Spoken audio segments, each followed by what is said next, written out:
EVS का question number 1 है, पराध्वनिक jet प्रदूषण पैदा करता है पतला करके। किसे पतला करके पराध्वनिक जेट प्रदूषण पैदा करता है? ऑप्शन ए है ओजोन परत, ऑप्शन बी है O2 परत को, ऑप्शन 3 है SO2 परत को, ऑप्शन 4 डी है CO2 परत को। तो दोस्तों पराध्वनिक जेट प्रदूषण पैदा करता है पतला करके, तो ये हमारी समताप मंडल में पाई जाने वाली परत है O3 परत, जिसे हम ओजोन परत के नाम से कहते हैं। तो आपका राइट आंसर होगा आंसर ए। दूसरा क्वेश्चन आता है, हमारे शरीर में मस्तिष्क का कौन सा भाग संवेगात्मक क्रियाओं को नियंत्रित करता है? तनिका, ऑप्शन बी है हाइपोथैलेमस, ऑप्शन सी है थैलेमस और ऑप्शन डी है प्रमस्तिष्क। तो हमारे शरीर में मस्तिष्क का कौन सा भाग संवेगात्मक क्रियाओं को नियंत्रित करता है? तो उम्मीद है कि आप लोगों ने आंसर दे दिया होगा। तो इसका राइट आंसर है option B hypothalamus. Question number 3 आता है, भारत का सबसे उत्तरी भाग कौन सा है? Option A Indira Col, option B Parson point, option C Pygmalion point, option D ले। तो दोस्तों क्वेश्चन एक बार फिर से रिपीट कर रहा हूं, भारत का सबसे उत्तरी भाग कौन सा है? तो उम्मीद है कि आप लोगों ने इसका आंसर दे दिया होगा। तो दोस्तों भारत का सबसे उत्तरी भाग है इंदिराकाल। हाँ, इंदिराकाल भारत का सबसे उत्तरी भाग है। तो ऑप्शन ए आपका करेक्ट आंसर होगा जी।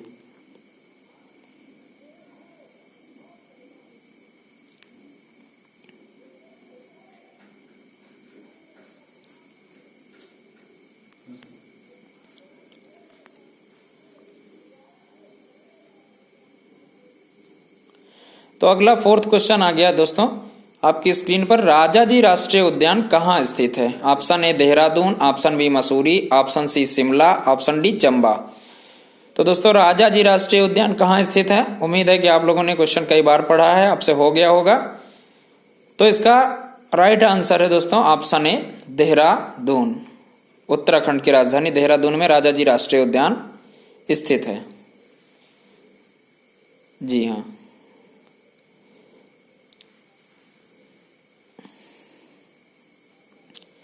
अगला क्वेश्चन, नेक्स्ट क्वेश्चन आपकी स्क्रीन पर दिखाई दे रहा है। क्वेश्चन नंबर 5, निम्न में से कहां उष्ण कटिबंधीय सदाबहार वन पाए जाते हैं? ऑप्शन ए है नीलगिरी पहाड़ियां, ऑप्शन बी अरावली पहाड़ियां, ऑप्शन सी राजमहल पहाड़ियां और ऑप्शन डी है इनमें से कोई नहीं। तो दोस्तों उष्ण कटिबंधीय सदाबहार वन कहां पाए जाते हैं? तो इसका राइट आंसर होगा ऑप्शन ए नीलगिरी पहाड़ियां। नेक्स्ट क्वेश्चन, क्वेश्चन नंबर 6, निम्नलिखित में से किस प्रदूषक के कारण मनुष्य में तंत्रिका तंत्र संबंधी रोग पैदा होता है? ऑप्शन ए सीसा, option B cadmium, option C पारा एंड ऑप्शन डी है सिलिका। तो किस प्रदूषक के कारण मनुष्य में तंत्रिका तंत्र संबंधी रोग पैदा होता है? तो इसका राइट आंसर होगा दोस्तों ऑप्शन ए सीसा। नेक्स्ट क्वेश्चन है क्वेश्चन नंबर 7, निम्नलिखित में से कौन सा एक हार्मोन है? दोस्तों ध्यान देना, क्वेश्चन पे पूछ रहा है निम्नलिखित में से कौन सा एक हार्मोन है? Option A oxytocin, option B renin, option C पेपरिन एंड ऑप्शन डी है साइटोसिन।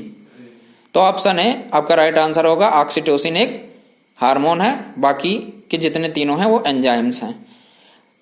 अगला क्वेश्चन, नेक्स्ट क्वेश्चन, आप क्वेश्चन नंबर 8, भोजन का एक प्रमुख अंग होता है? Option A starch, option B glucose, option C carbohydrate, option D cellulose.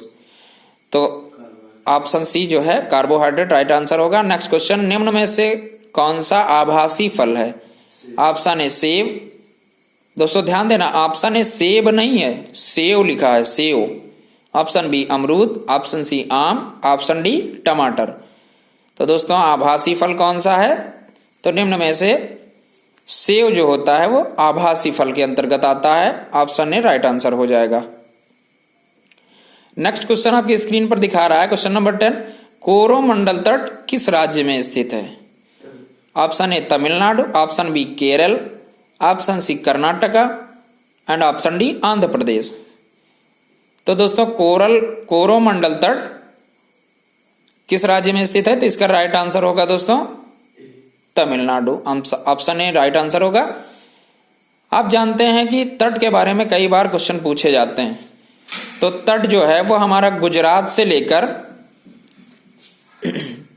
Goa तक का, गुजरात से लेकर गोवा तक का जो तट है उसे हम कोंकण तट के नाम से जानते हैं दोस्तों। और गोवा से लेकर कन्याकुमारी तक, बहुत प्रचलित आपने सुना होगा कई बार, गोवा से लेकर कन्याकुमारी तक के तट को हमने नाम दिया है मालाबार तट।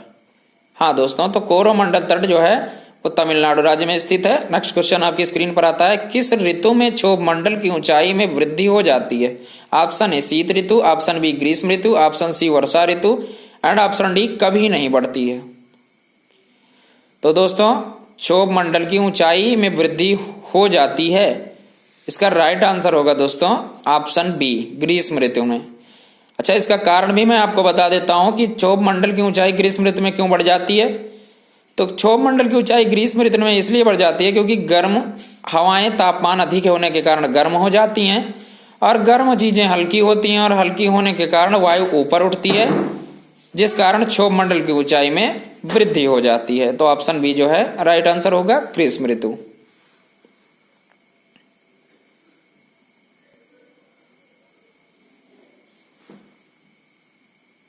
नेक्स्ट क्वेश्चन आपकी स्क्रीन पर दिखता है, क्वेश्चन नंबर 12, रेडियो की लघु तरंग आयन मंडल की किस परत से परावर्तित होकर धरातल पर आती है? तो दोस्तों एक स्टेप अंदर घुसा है क्वेश्चन, थोड़ा डीप क्वेश्चन दिया है। अभी तक आपने पढ़ा आयन मंडल वायुमंडल की एक परत है, ऊपर से दूसरी, नीचे से चौथी परत है, परंतु इसमें पूछ रहा है आयन मंडल की किस परत से परावर्तित होकर धरातल पर आती हैं रेडियो तरंगे।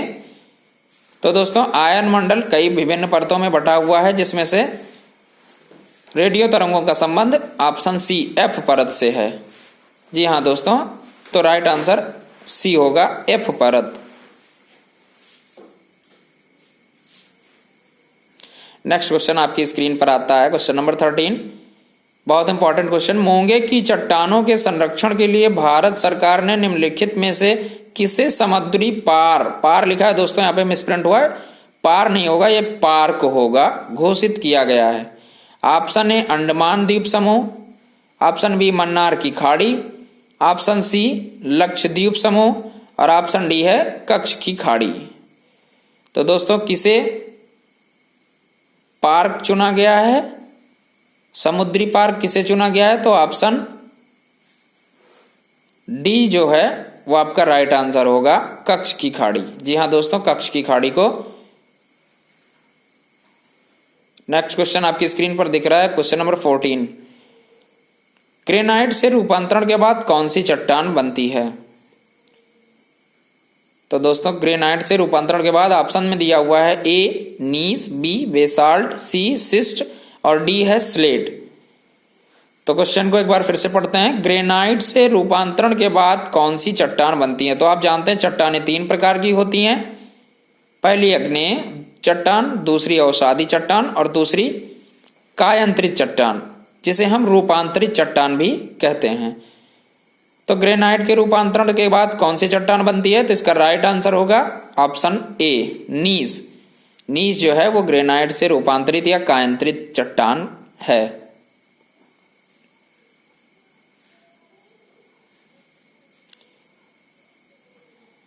Option A is right answer.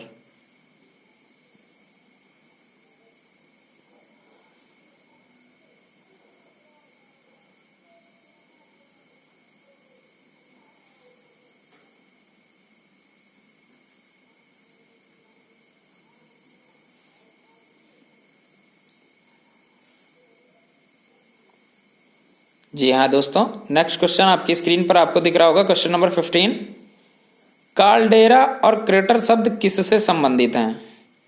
Option A नदी घाटी, ऑप्शन बी भूकंप, ऑप्शन सी ज्वालामुखी और ऑप्शन डी है महासागर।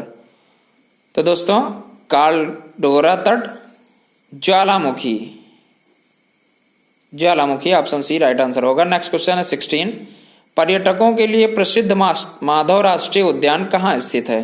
Option A Shivpuri, option B Mandla, option C Mysore और ऑप्शन डी है भरतपुर। तो दोस्तों बहुत प्रचलित क्वेश्चन है, पर्यटकों के लिए प्रसिद्ध माधव राष्ट्रीय उद्यान मध्य प्रदेश के शिवपुरी में स्थित है, ऑप्शन ए राइट आंसर होगा। नेक्स्ट क्वेश्चन आपकी स्क्रीन पे आता है क्वेश्चन नंबर 17। कौन सी मृदा प्रायद्वीपीय भारत में सर्वाधिक पाई जाती है?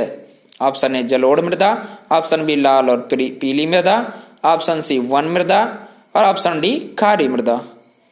तो दोस्तों कौन सी मृदा प्रायद्वीपीय भारत में सर्वाधिक पाई जाती है? तो सबसे पहले हम बात करेंगे प्रायद्वीपीय भारत की। ये जो हमारा मध्य प्रदेश से लेकर अगर भारत के दो हिस्से कर दिए जाएं तो मध्य प्रदेश के नीचे के जितने भी राज्य हैं, जो हिस्सा देश का जो हिस्सा तीन तरफ से समुद्र से घिरा हो उसे हम प्रायद्वीपीय भारत कहते हैं। तो मध्य प्रदेश से नीचे का हिस्सा प्रायद्वीपीय भारत है। तो इसका आंसर राइट आंसर होगा ऑप्शन बी लाल और पीली मृदा। तो दोस्तों लाल और पीली मृदा को प्रायद्वीपीय भारत में सर्वाधिक मात्रा में पाया जाता है। ऑप्शन बी राइट आंसर होगा।